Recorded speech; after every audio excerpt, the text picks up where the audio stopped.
today we're going to be talking about numbers and measurements in chemistry. Chemistry is a science based on mathematics. So we need to be able to use numbers correctly when describing some chemical process. So our topics that we're going to talk about today are numbers,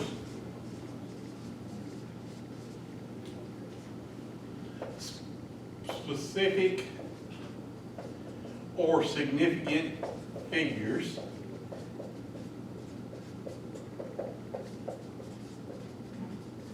measurements, and units of measure.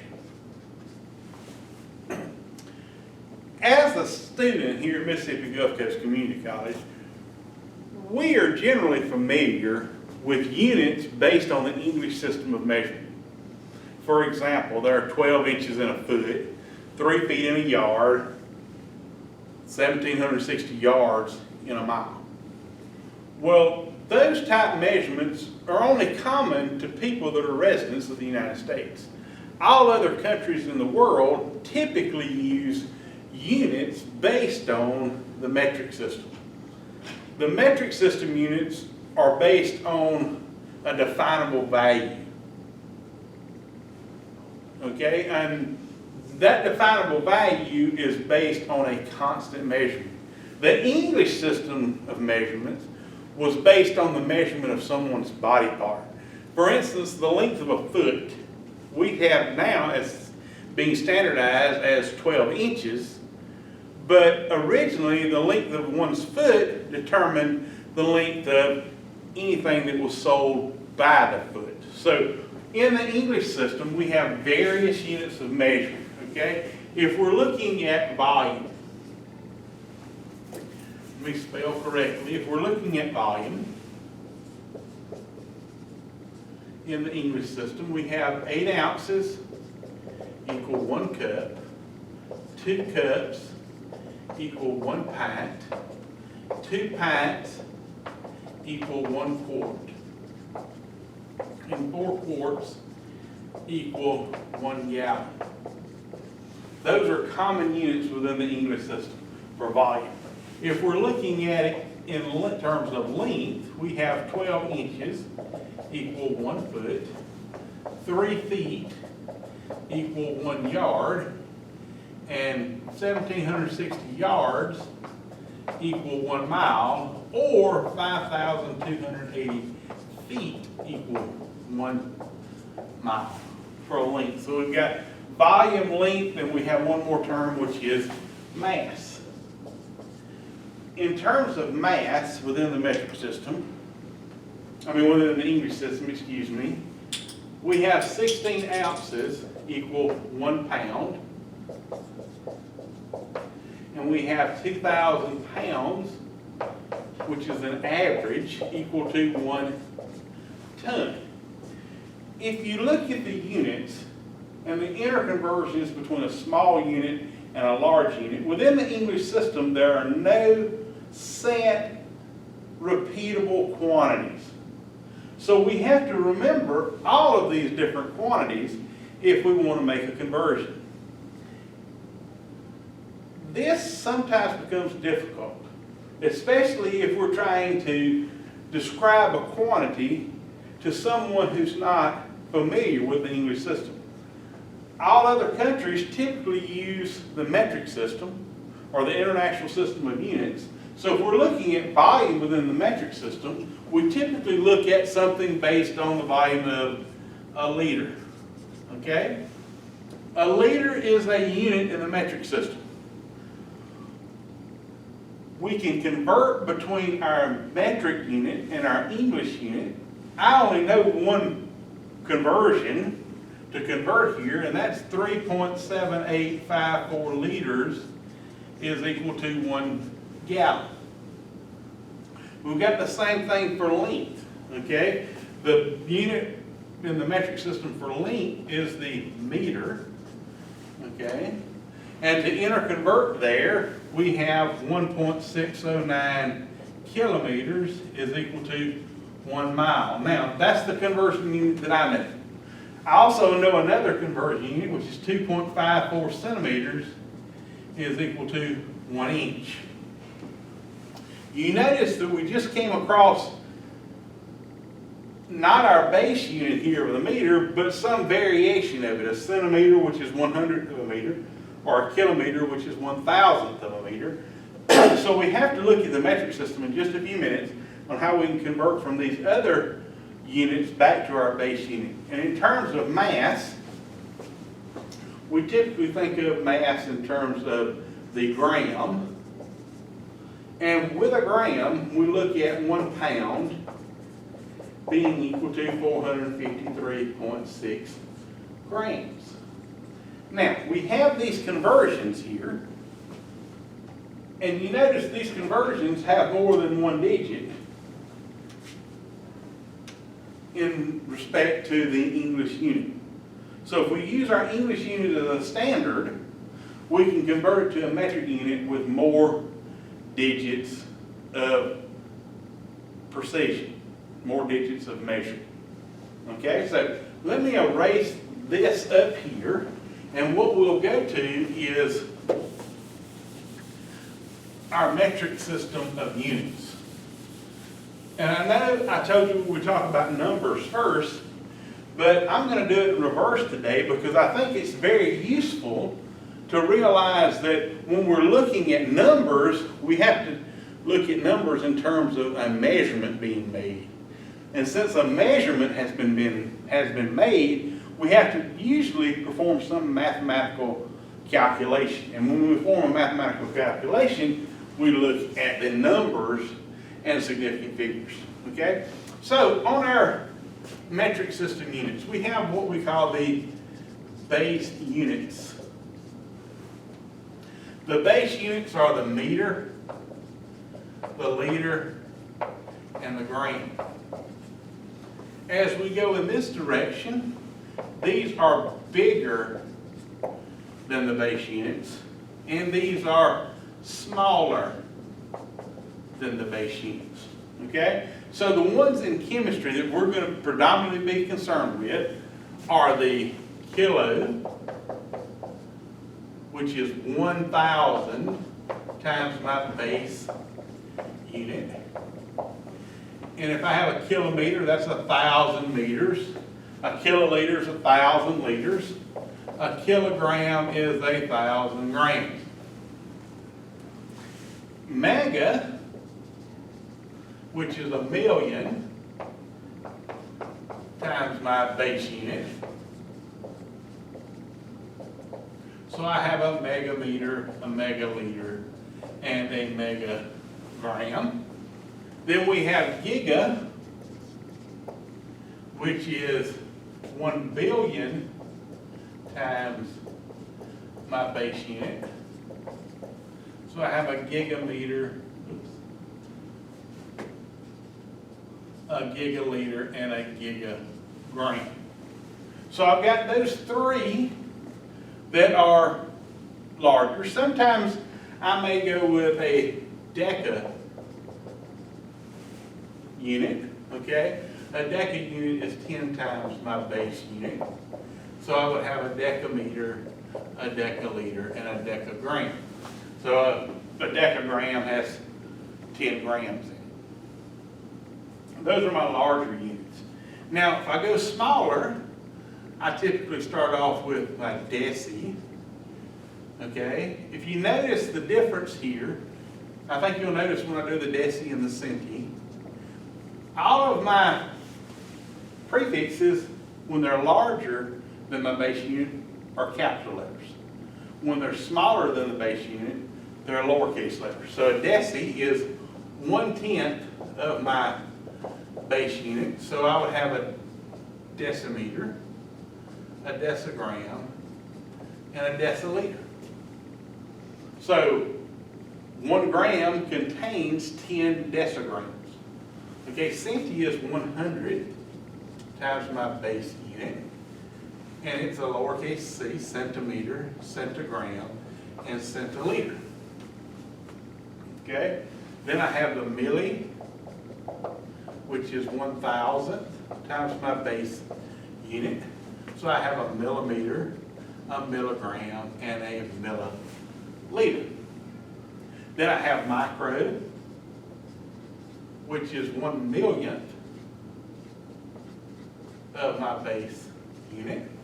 So I have a micrometer, a microgram, and a microliter. Then the last one I'm going to have to put on here, I'm going to have to erase a little bit here to do this, is nano. So nano is 1,000,000th.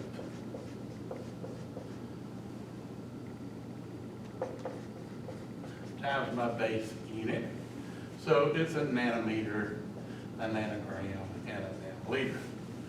As you see, above the base unit in larger units, the prefix is capitalized. Below the base unit, or less than one of the base units, the prefixes are in lowercase letters. So you can kind of look at it in terms of how you can determine just by looking at the unit if it's bigger or smaller than our base units, which we have most of the time got conversions straight to our base unit. Now, you're probably thinking, why do I need to know this? Well, since we're in chemistry and we're using universal numbers, we're going to have to be able to convert between English units and metric units. So those 3 or 4 conversions that I just gave you for the meter, the liter, and the gram, we're going to have to use those as conversions to convert our units that we're comfortable with into units that we can use in describing a scientific experiment so that other people outside the United States can understand what our measurements are. So, if we've got a conversion, let's say we want to convert something. I don't know what you want to convert, but let's say we want to convert distance. It's 43.6 miles from my house to Mississippi Gulf Coast Community College. Okay, I want to convert this into meters. Okay, so to convert from miles to meters, I have to have a conversion factor. The only factor that I can remember, now it's not the only one, I can Google some and pull up a direct miles to meters conversion, but I don't want to Google anything, I want to do what I know. So I know that 1 mile is equal to 1.609 kilometers from just a few minutes ago. I also know that 1 kilometer is equal to 1,000 meters.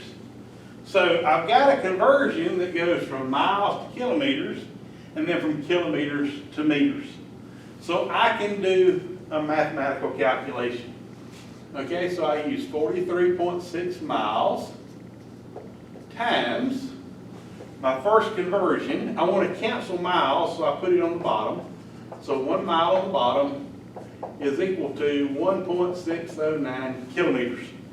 Here, mile will cancel, and my unit at this point is in kilometers.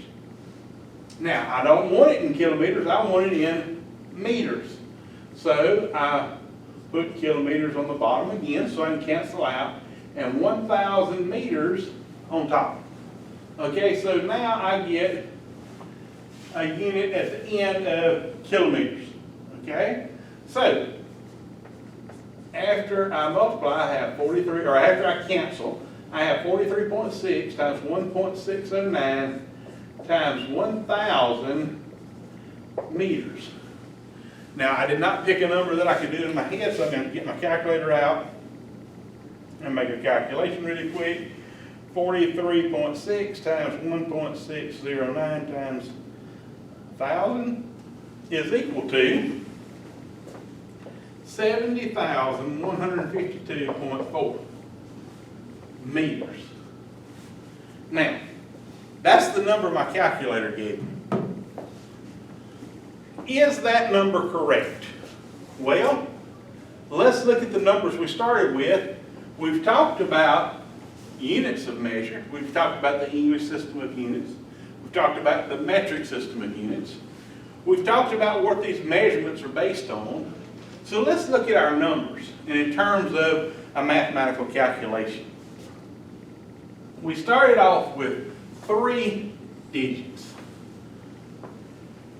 If we perform a mathematical operation, the rules of significant digits tell us we cannot be more specific than the least specific number that we started with. So, for instance, if we start with 3 digits in a problem, our answer can only have 3 significant digits. Does that mean we just cut it off after 3 digits? No. We round so that we have 3 significant digits, and the other digits after that 3rd digit in this case are now zeros. But we have a number that's got the same magnitude. So if we have something in this case that's on the order of 70,000, when we round this number, we're going to have a number on the order of 70,000, but it's only going to have 3 significant digits. This number has 1, 2, 3, 4, 5, 6 digits. We need to round that to 3 significant digits. So we pick the first 3 because those are the most well measured, okay, or the best measured, I guess would be a better description. So we go 7, 0. Now, the third one is a 1, but it's followed by a 5. And if we remember from math, when that is the case, what happens to that 1 is that we round it up. So we have 70,002. That gives us 3 digits, 0, 0 meters. So this number here has 3 significant digits. It's got a 7, a 0, and a 2. These 2 zeros are not significant. If I put a decimal point after that 0, that last 0, it would be significant. So there are some special rules when we're looking at zeros. Zeros are significant only when they're followed by a decimal point and preceded by a non-zero number, or when they fall in between 2 non-zero numbers. Preceding zeros, like 0.0001, are not significant. Only the 1 would be significant. So all of our answers in here, in chemistry, must obey the rules of significant figures, which means you've got to have the correct number of digits, but when you have the correct number of digits for the correct magnitude, you must have the correct number of significant digits. Okay? I like to use this example, and you may not like this example, but it's the best example that I can come up with. If a male and a female of an animal or a plant species cross-pollinate or reproduce, how do they reproduce? Not the concept or the process, but what do they reproduce? Let's say you have 2 plants, okay? Or you have a flower in a plant and a flower in another plant, and they swap some pollen. How many plants do they produce? They produce whole number of units of plants. Animals do the same thing. A cow and a bull create and multiply. How many bulls or how many cows do they create? They create whole units. So one cow would give birth to a single calf, or she may give birth to twins, or she may give birth to triplets, but she's never going to give birth to 2.2436 animals, because she can only create as exact as what she was created from. The same thing applies to our measurements and conversions in numbers. We start with 3 digits. It doesn't matter what conversions we multiply by, but we cannot be more exact than 3 digits. But we have to have the same magnitude when we finish up at the answer. So, today we've talked about units of measure. We've got English units of measure, we've got metric units of measure. We've talked about how these measurements evolved. The English system of measurements came from the measurements of body parts, or were based on body parts. The metric system of units came from the measurement of specific quantities, which is constant over time. We talked about how when we take measurements, we make numbers. Now I just remembered I forgot to mention one type of number. There's an exact number. when we have an exact number, it's not included in the determination of the number of significant figures. An exact number is a countable number for a whole unit. So like if I were to count students and there were 20 students, 20 would be a countable number, an exact number. It would have an infinite number of significant digits. But if I was to go to the gas station and buy 24.6 gallons of diesel, 24.6 gallons of diesel or 24 gallons of diesel is not a countable quantity. So it would not be an infinite number of significant digits. It would be a measured quantity, so we would have a defined number of significant digits. So we get types of numbers, and when we perform mathematical operations, no matter what our calculator gives us, we cannot have a number as an answer that is more precise, has more digits, than the number that we started with. So that's where we're going to stop on this lecture today, and then our next lecture we'll pick up some actual chemical properties.